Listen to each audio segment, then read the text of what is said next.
Presiden Prabowo Subianto melakukan kunjungan kenegaraan ke India sebagai tamu kehormatan dalam perayaan Hari Republik India yang ke-76. Ada satu kejadian menarik nih saat Presiden Prabowo menyampaikan sambutannya pada jamuan santap malam kenegaraan yang digelar oleh Presiden India Drupadi Murmu di Istana Kepresidenan India Rashtrapati Bhavan pada Sabtu malam 25 Januari 2025. Presiden Prabowo mengatakan bahwa beliau memiliki DNA India dan jika mendengar musik India, beliau akan mulai menari dan ini merupakan bagian dari dirinya. Sontak para hadirin tertawa termasuk Perdana Menteri India Narendra Modi. And a few weeks ago, I had my genetic sequencing test and my DNA test. And they tell me that I have Indian DNA.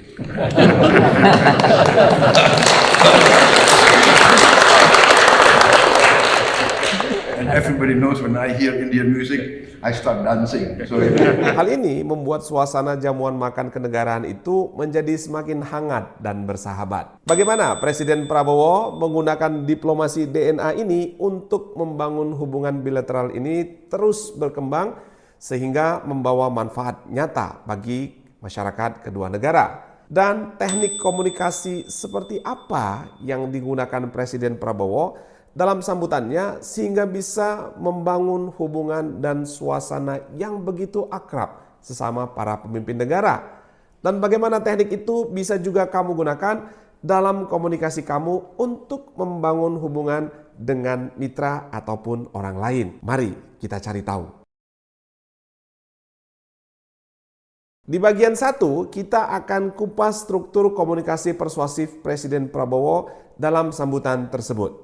Kemudian di bagian 2, kita lanjutkan dengan mencari tahu pengaruh ajaib apa yang bisa muncul dari teknik itu. Dan di bagian 3, kita akhiri dengan pelajaran apa yang bisa kita praktekkan dari kepiawaian persuasi tingkat tinggi Presiden Prabowo. Presiden Prabowo Subianto dalam kesempatan tersebut mengatakan, saya ingin melaporkan kepada Presiden, Perdana Menteri, dan Wakil Presiden, dan rekan-rekan sekalian, beberapa minggu yang lalu saya menerima hasil tes genetik sequencing. Dari hasil tes DNA itu, mereka menyebut saya punya DNA India. Dan semua orang tahu ketika saya mendengar musik India, saya mulai menari dan itu pasti bagian dari diri saya. Sebelumnya Presiden Prabowo juga mengatakan bahwa India dan Indonesia memiliki sejarah bersama dan hubungan peradaban yang panjang. Kalimat yang disampaikan Presiden Prabowo ini memiliki struktur pola komunikasi persuasif tingkat tinggi. Dalam ilmu Neuro-Linguistic Programming, teknik ini dikenal dengan istilah matching mirroring, yaitu menjalin keakraban dengan membangun banyak kesamaan. Dan juga teknik passing leading, yaitu dengan menyamakan dan melakukan penyelarasan terlebih dahulu dengan teman bicara, baru kemudian mengarahkannya sesuai yang kamu mau. Penasaran dengan teknik tersebut dan bagaimana pengaruhnya dalam diplomasi dan komunikasi? Sebelum kamu dengarkan penjelasannya sampai akhir di video ini, kamu perlu tahu bahwa teknik yang digunakan oleh Presiden Prabowo tersebut juga sering digunakan oleh para pemimpin tingkat tinggi dunia lainnya. Salah satu yang paling fenomenal adalah yang digunakan oleh mantan Presiden Amerika Serikat Barack Obama saat berkunjung ke Indonesia pada tahun 2010 yang lalu. Thank you to the people of Jakarta and thank you to the people of Indonesia. Pulang kampung nih.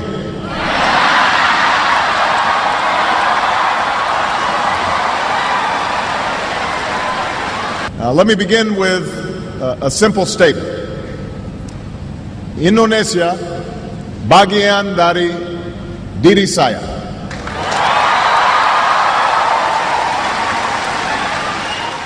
Barack Obama menggunakan bahasa Indonesia dan mengatakan pulang kampung nih dan langsung disambut ketawa dan tepuk tangan gemuruh dari para hadirin.